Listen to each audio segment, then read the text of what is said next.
উনি মানুষ অনেকগুলো আছে। আপনাদের টোটাল ব্লকের নেতৃত্ব আমাদের প্রিয় সাংসদ বাপি হালদার মহোদয় আছেন।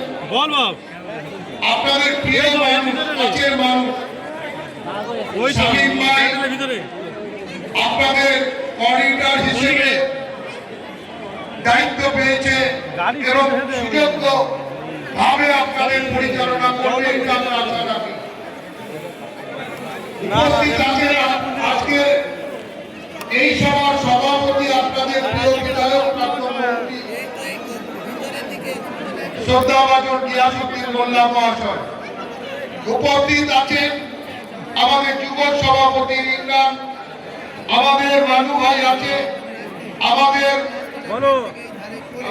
মজিবর ভাই আছে, আমাদের পঞ্চায়েত সমিতির সভাপতি, আমাদের কর্মাধ্যক্ষ, জেলা পরিষদের মেম্বার, টোটাল ব্লকের সব নেতৃত্ব। আমি সকলের নাম নিতে চাচ্ছি না, অনেক সময় লাগবে। আমি আপনাদের সবাইকে আমার অন্তরের অন্তঃস্থল থেকে যারা বড় তাদেরকে শ্রদ্ধা সালাম প্রণাম জানাই, যারা ছোট তাদেরকে আমার শুভেচ্ছা জানাই। একটা জিনিস খুব কঠিন পরিস্থিতির মধ্যে আছে।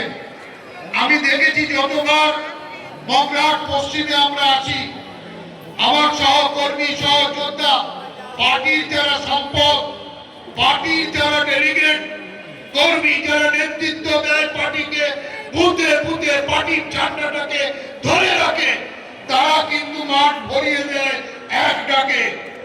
আপনারা জানেন কঠিন পরিস্থিতির মধ্যে আমরা চলছি। সাম্প্রদায়িক শক্তি যারা ভারতবর্ষে দখল করে আছে, তারা আমাদেরকে বিভেদ তৈরি করে দিতে চেয়েছিল। একদিকে জয়দেব হালদার থাকবে, আর একদিকে গিয়াসউদ্দিন মোল্লা বিভেদ তৈরি করে দিতে চেয়েছিল। একদিকে বাপি হালদার থাকবে, আর একদিকে শামীম আহমেদ থাকবে, আমাদেরকে বিভেদ তৈরি করে দিতে পারেনি। কিন্তু রাজনৈতিক ভাবে তারা বৈজ্ঞানিক কৌশল নিয়েছে। এসআইআর এর মাধ্যমে আমাদেরকে